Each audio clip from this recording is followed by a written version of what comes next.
이 시간 우리에게 주신 하나님 말씀은 요한일서 4장 1절로 3절 말씀입니다. 신약 성경 390면에 있습니다. 요한일서 4장 1절로 3절 말씀입니다. 저와 여러분이 한 절씩 교독하도록 하겠습니다. 사랑하는 자들아, 영을 다 믿지 말고 오직 영들이 하나님께 속하였나 분별하라. 많은 거짓 선지자가 세상에 나왔습니다.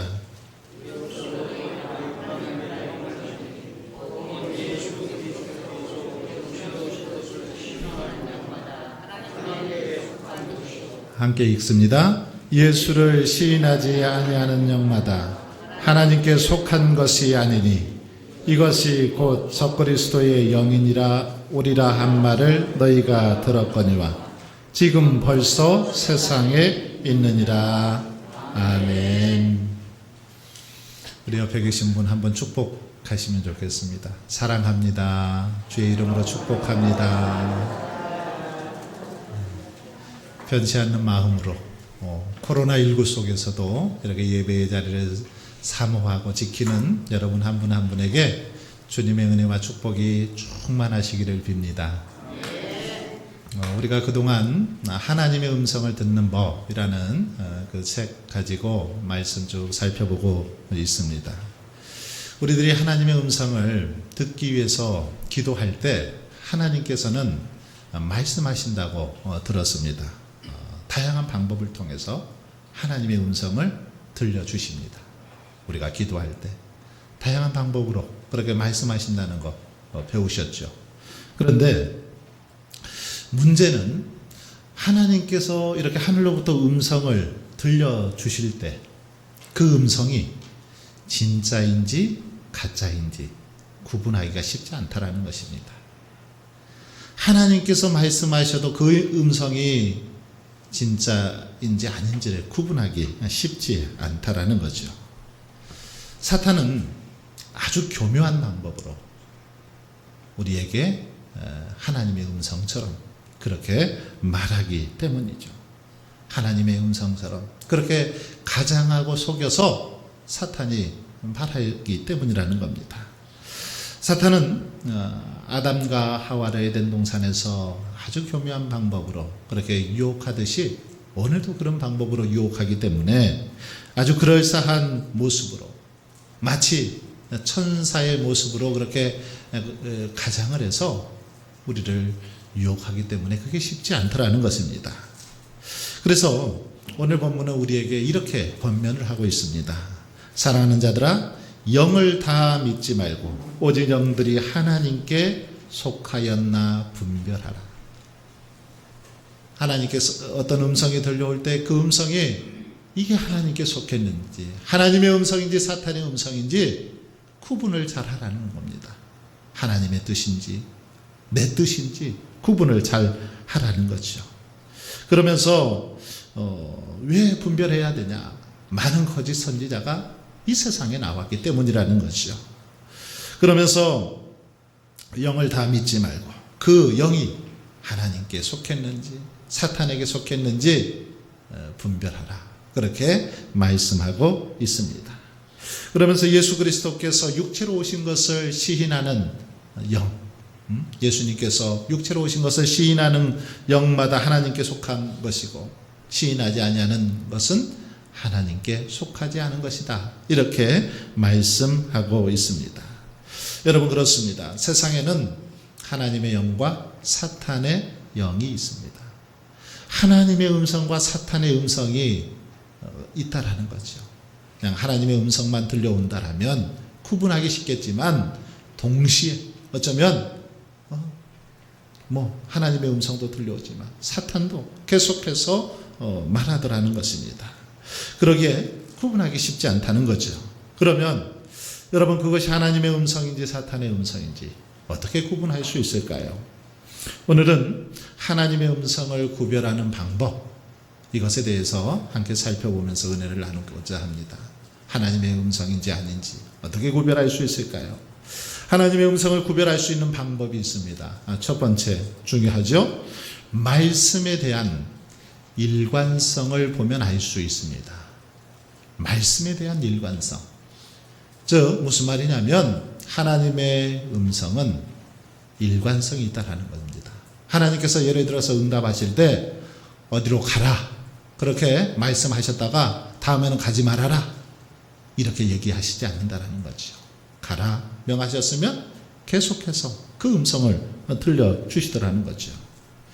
하나님은 우리들에게 결코 성경에서 위배된 성경과 반대되는 그런 어떤 음성을 말씀하시지 않는다라는 거죠.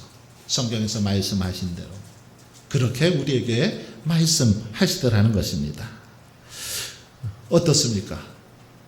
이것만 알아도 구별하기 쉽죠. 쉽지 않습니까?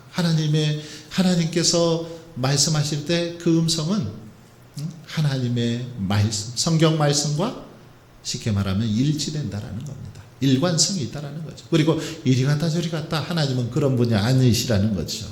왜 그렇습니까? 하나님은 한 번 약속하시면 반대로 그 약속을 이루시는 분이기 때문이죠. 그럼에도 불구하고 이렇게 하나님의 말씀은 일관성을 가지고 우리에게 들려주심에도 불구하고 성도들은 그것을 구분하지 못합니다. 왜 구분을 잘 못할까요? 왜 사탄의 유혹에 넘어갈까요? 그것은 하나님의 말씀에 대해서 잘 알지 못하고 또 소홀히 하기 때문이죠. 이미 하나님께서 성경 말씀을 통해서 다 하나님의 뜻을 어쩌면 가르쳐 주셨는데 이 말씀에 대해서 소홀히 하고 이 말씀을 깊이 묵상하지 않기 때문에 말씀하셔도 듣지 못하고 오히려 사탄의 유혹에 그렇게 넘어가더라는 것입니다. 그러므로 우리는 어떤 음성이 들려올 때, 기도할 때 어떤 음성을 들었다면 이 음성이 과연 성경에 일치하고 있는가? 이것을 먼저 점검하면 된다는 것입니다. 하나님께서 음성으로 이런 음성 아니면 마음의 소리로 그런 것을 듣게 하셨는데 과연 이것이 성경에 일치하고 있는지, 성경과 다른지 이것을 먼저 한번 보라는 것이죠. 그래서 성경과 일치된다면 하나님의 뜻으로 받아들여도 되는 것입니다. 만약 성경과 모순된 가르침이라면 그것은 하나님의 뜻이 아닌 거죠. 마태복음 16장에 보시면 예수님께서 제자들에게 자신이 이제 예루살렘에 가셔서 십자가에 못 박혀 죽을 것을 예고하시죠. 그러자 그 얘기를 듣던 베드로가 주님께 그렇게 말합니다. 주여 그리 마옵소서. 이 일이 결코 주에게 미치지 아니하리이다. 주님 십자가 져서는 안 됩니다. 그런 말이죠. 그러자 예수님께서 베드로를 향해서 뭐라고 말씀하십니까? 사탄아 내 뒤로 물러가라. 너는 나를 넘어지게 하는 자로다. 내가 하나님의 일을 생각지 아니하고 도리어 사람의 일을 생각하는도다. 그러면서 아주 강력하게 베드로를 책망하고 있는 것을 볼 수 있습니다. 어쩌면 베드로는 예수님을 생각해서 그렇게 말했는데 예수님은 베드로의 충정을 몰라주고 이렇게 막 화를 내는 것처럼 보입니다. 왜 그렇습니까? 왜 이렇게 예수님께서 화를 내신 겁니까? 그것은 베드로가 하나님의 뜻을 깨닫지 못하고 하나님의 음성을 듣지 못하고 자신의 생각, 사탄의 음성을 듣고 방해하기 때문에 그렇게 말씀하셨던 겁니다. 하나님의 뜻 뭡니까? 인류를 구원하기 위해서는 하는 수 없이 예수님이 십자가를 지시는 거 아닙니까? 그래서 십자가를 져야 되는데 그걸 반대하니 예수님이 그렇게 책망하신 거죠. 이처럼 여러분 하나님의 음성은 성경 말씀과 늘 일치하더라는 거죠. 일치하지만 사탄의 음성은 언제나 성경의 가르침과 모순되는 것을 볼 수 있습니다. 그래서 성경과 반대로 하나님의 말씀과 반대로 자꾸 이야기하면 이건 더 이상 생각해 볼 필요가 없죠. 사탄의 음성으로 알아야 됩니다. 그걸 따르면 안 된다라는 거죠.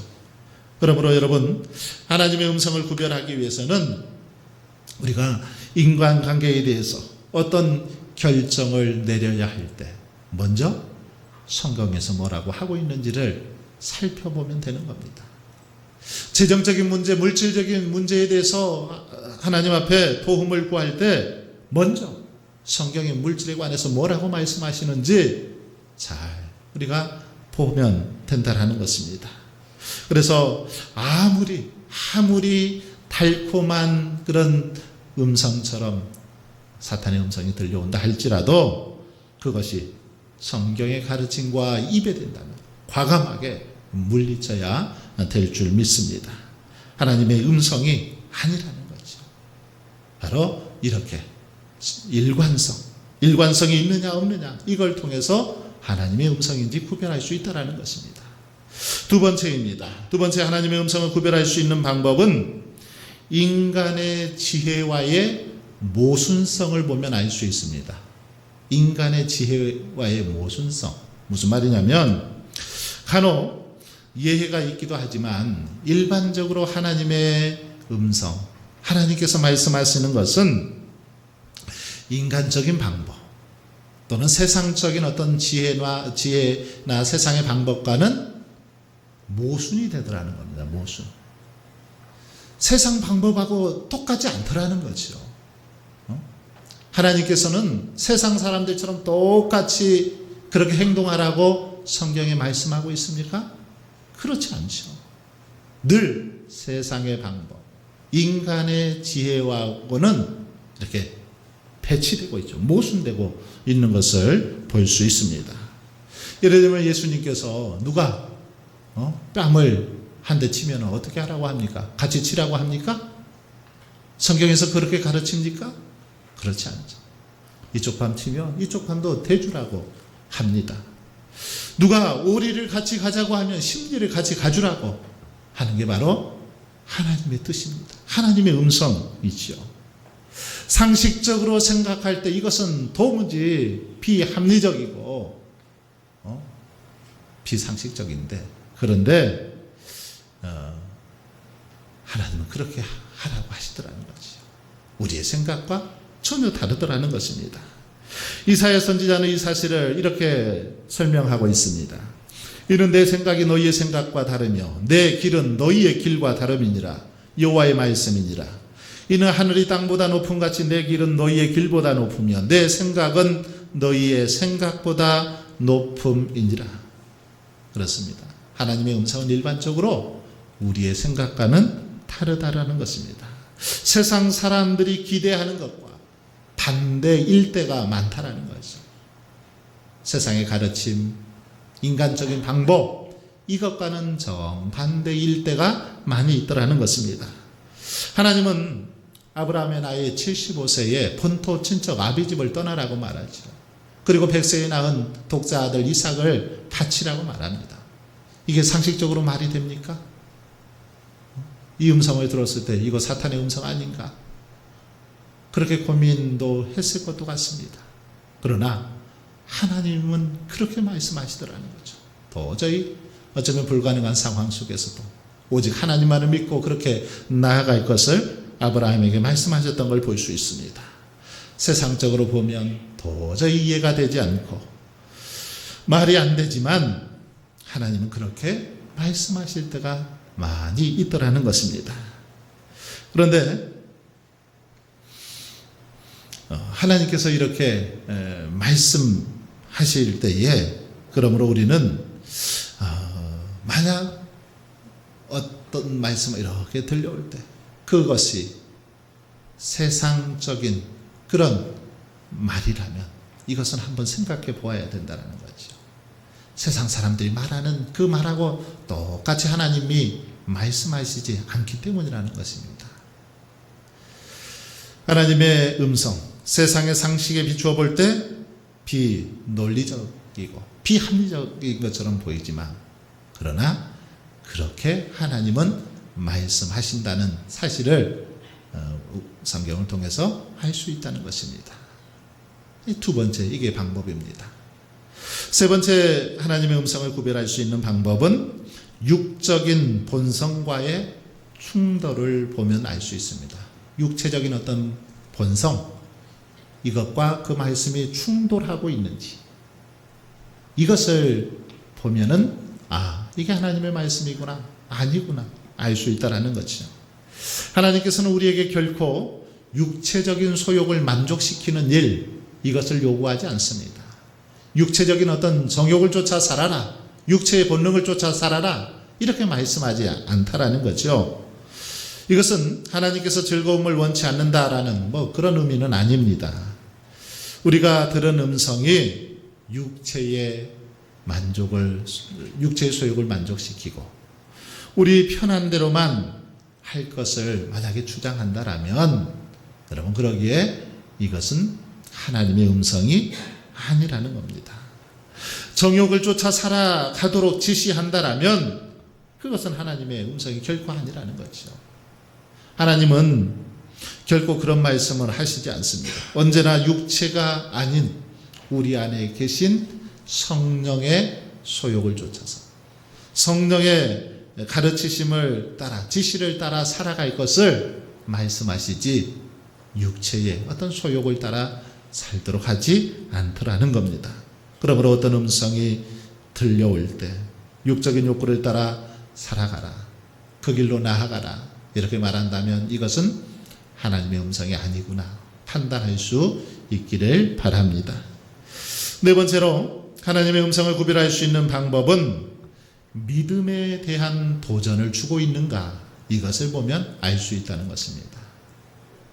믿음, 우리의 믿음에 대해서 결단하게 하고 도전하게 하고 있는 그런 음성인가 이것을 보면 알 수 있다는 거지요.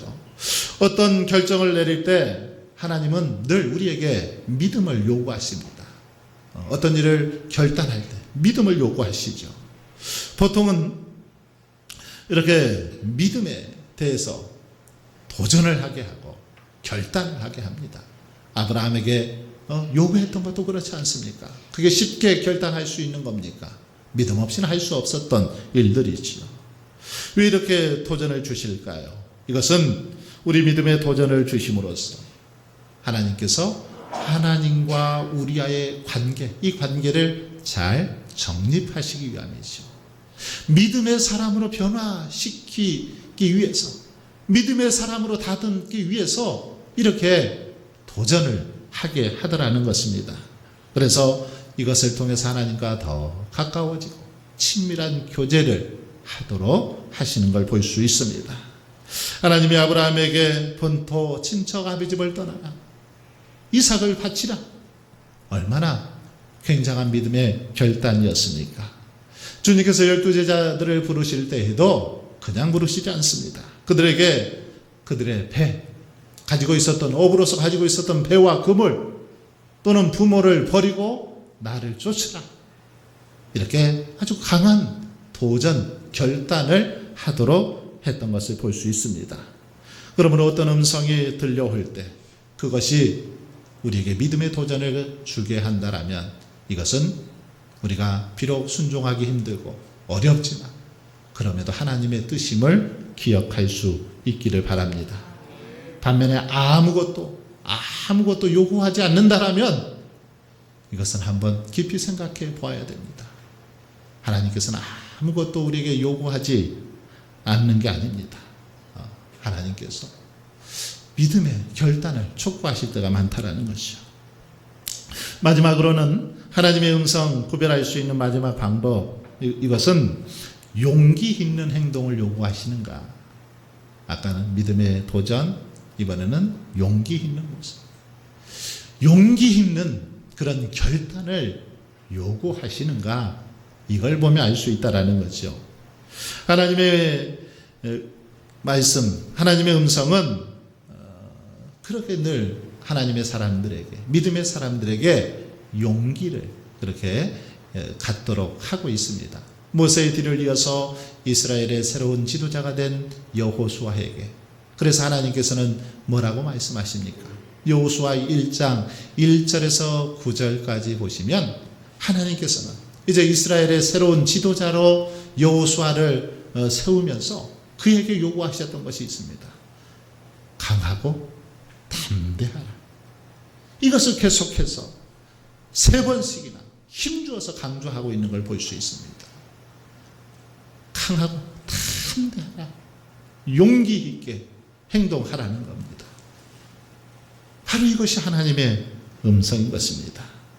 하나님의 명령에 순종하기 위해서는 이런 용기가 필요했기 때문에 여호수아에게 그것을 요구했던 것이지요. 이와 마찬가지로 오늘 우리들도 하나님의 일을 감당하기 위해서 역시 용기가 필요합니다. 하나님의 일 아무나 감당할 수 없는 거죠. 준비 없이 감당할 수 없습니다. 강한 믿음과 용기가 있어야 된다는 것입니다. 그래서 하나님께서는 하나님의 사람들을 쓰시고자 할 때 얼마나 믿음의 용기가 있는가를 보시는 걸 볼 수 있습니다. 그러므로 하나님께서 저와 여러분에게 용기 있는 행동을 요구하실 때 하나님의 음성이구나 기억하시고 그 음성에 온전히 순종할 수 있기를 바랍니다. 그래서 날마다 하나님의 인도하심을 받아서 늘 승리하며 복된 삶을 살아가시길 주님의 이름으로 축원합니다.